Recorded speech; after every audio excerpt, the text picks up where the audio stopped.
नमस्कार दोस्तों। तो आज की जो हमारी एक जनरल डिस्कशन रहेगी स्टडी इन शेंगन कंट्री जहाँ यूरोपियन कंट्री उसके बारे में।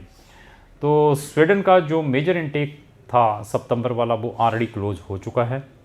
तो अभी हम वेट कर रहे हैं कि उनकी जो नोटिफिकेशंस आनी हैं, रिजल्ट्स आने हैं एडमिशन्स के, जो कि फर्स्ट और सेकंड वीक ऑफ अप्रैल में डिक्लेयर हो जाएंगे।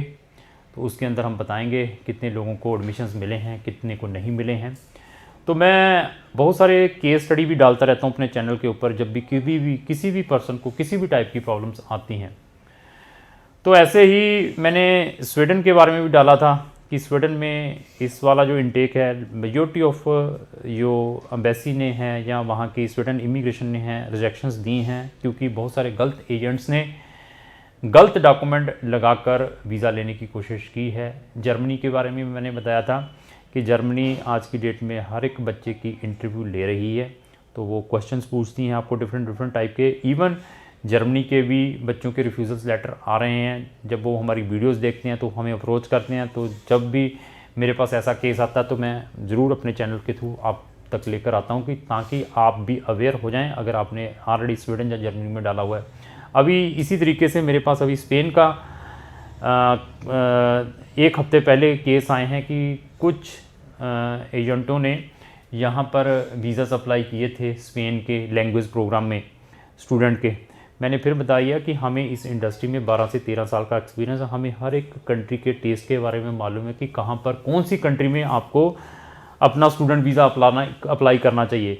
तो उन्होंने वही स्टूपिड थिंग की कि उन्होंने बच्चों के सबके लैंग्वेज कोर्स में प्रोग्राम डाल दिए। मैं वार्निंग दे रहा हूँ सबको, इवन मेरी बहुत सारी वीडियो स्पेन से रिलेटेड स्टडी इन स्पेन, कि आप ये वाली स्टूपिड थिंग ना करें, नहीं तो रिजेक्शन ही आएगी। जो बच्चे स्पेन में लैंग्वेज एक्सक्लूसिवली लैंग्वेज प्रोग्राम के लिए अपने वीज़ाज डाल रहे हैं उनको वीज़ाज नहीं मिलेंगे। Please do not waste your time and money, आप उसको सेव करें। और अगर आपका कोई भी पर्सन इस टाइप की प्रॉब्लम से सफ़र है तो उसको भी ये ऐसी वीडियो ज़रूर भेजा करें ताकि वो भी बेचारा अपने पैसे का नुकसान ना कर ले। तो इटली के बारे में मैंने बताया था कि इटली ने मेजॉरिटी ऑफ रिजेक्शंस दी है पिछले 3-4 साल से। मतलब उनका जो रिज़ल्ट है 5-10% ही रहा है वीज़ा का, क्योंकि इटली में बहुत सारे जो गलत लोग हैं वो इस वे से प्रमोट करते हैं कि फ्री स्टडी है, साथ में 5200 यूरो का स्कॉलरशिप है, बच्चा मोटिवेट हो जाता है तो वो उसमें केसेस डालते हैं। तो अभी अगर आपने किसी भी कंट्री में शेंगन के टिप्स के ऊपर है हमारे, मैं आपको बता सकता हूं कि कहां पर क्या चल रहा है, कौन सी कंट्री में आपका केस डालना चाहिए, ये वही बता सकते हैं जो प्रैक्टिकली इन कंट्री के साथ जुड़े हुए हैं। और जो लोग नए आते हैं इन सेक्टर को स्टार्ट करते हैं तो वो समझ नहीं लगती कि उनको वीज़ा कहाँ डालना चाहते हैं। रिजेक्शन करके फिर देखते हैं कि आगे करें और फिर कानों को हाथ लगाते हैं हम तो शेंगन को प्रमोट ही नहीं करेंगे। क्यों? क्योंकि उनको एक्सपीरियंस नहीं है। क्योंकि हम इन जितने भी रूट हैं इन रूट से गुजर चुके हैं तो हमें मालूम रहता है कि कौन सी कंट्री में क्या हो रहा है। फैमिली रियूनियन केसेस की अभी बहुत सारी प्रॉब्लम चल रही है स्पेन की। फैमिली रियूनियन की अपॉइंटमेंट ही नहीं मिल पा रही तो उसमें लोग बहुत ज़्यादा सफर्ड है। इवन इसी तरीके से जर्मनी में बैचलर डिग्री वाले बड़े सफर्ड हैं कि सर अभी करें तो करें क्या। तो अभी दूसरा हमारे पास ये वर्क परमिट के है पुर्तगाल के जो अपॉइंटमेंट है उसमें बड़ी प्रॉब्लम आ रही है। फैमिली रियूनियन के पुर्तगाल में अपॉइंटमेंट की बड़ी प्रॉब्लम आ रही है। तो जो जर्मन है, जर्मन में वर्क परमिट वाले जिन्होंने अपने केस डालने होते हैं उनको फैमिली रियूनियन की बड़ी प्रॉब्लम आ रही है। तो अगर आपको किसी भी टाइप की प्रॉब्लम है शेंगन कंट्रीज़ में, अगर आप कोई वीज़ा अप्लाई करना चाहते हैं, कोई अपॉइंटमेंट है जहाँ आपकी ऑलरेडी रिफ्यूज़ हो चुका है, जहाँ आपको इंटरव्यू आ चुकी है, एक बार क्राउन इमिग्रेशन का ओपिनियन जरूर लें। क्राउन इमिग्रेशन आपको बेस्ट से बेस्ट सर्विस प्रोवाइड कर सकता है। इसी तरीके से जो सबसे ज़्यादा गंदे रिजल्ट्स रहे हैं यूके ने जर्मनी में मेजॉरिटी ऑफ एप्लीकेशन रिजेक्ट की हैं, उसका भी मैं आप बताता रहता हूं कि रिव्यू कैसे डालनी है, रिव्यू बनानी कैसे हैं, उसके अंदर क्यों कौन से पॉइंट आपने कवर करने हैं।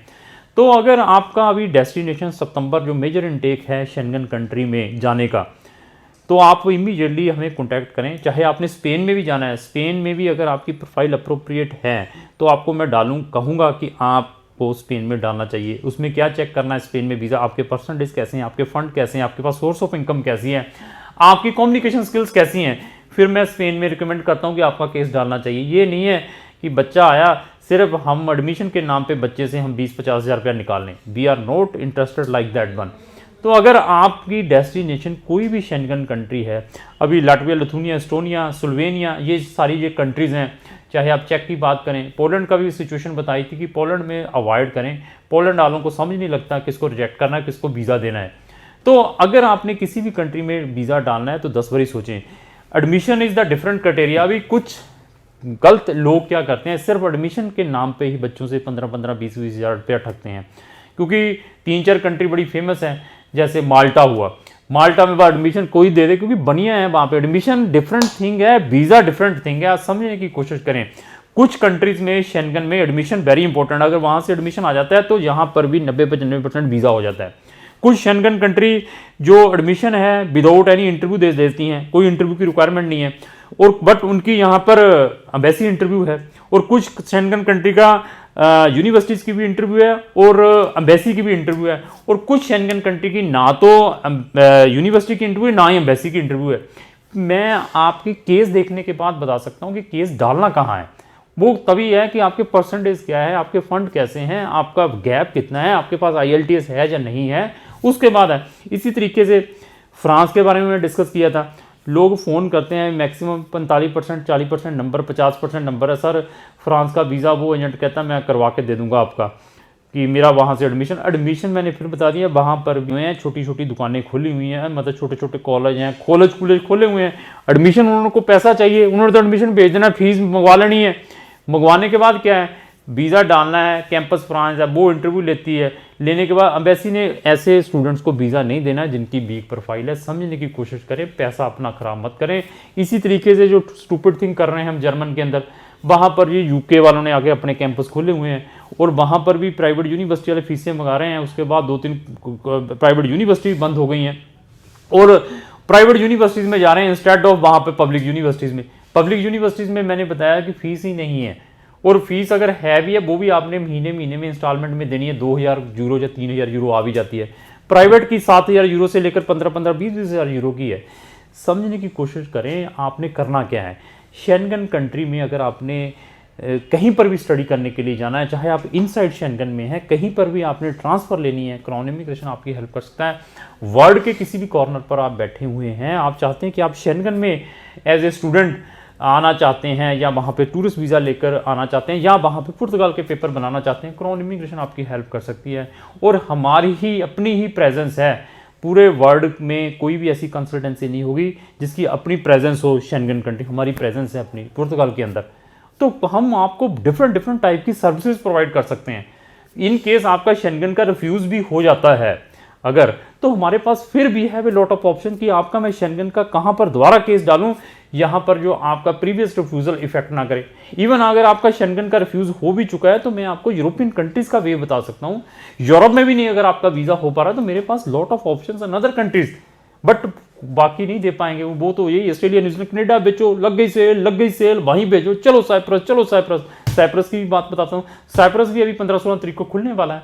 साइप्रस में जाना तो हम भेज देंगे, बट बिल्कुल जाने का फायदा नहीं है, सिर्फ पैसे वेस्ट करेंगे। चाहे सिंगापुर जाना, पैसे वेस्ट करें, कोई पाथवे नहीं है, कहीं भी नहीं निकल पाएंगे।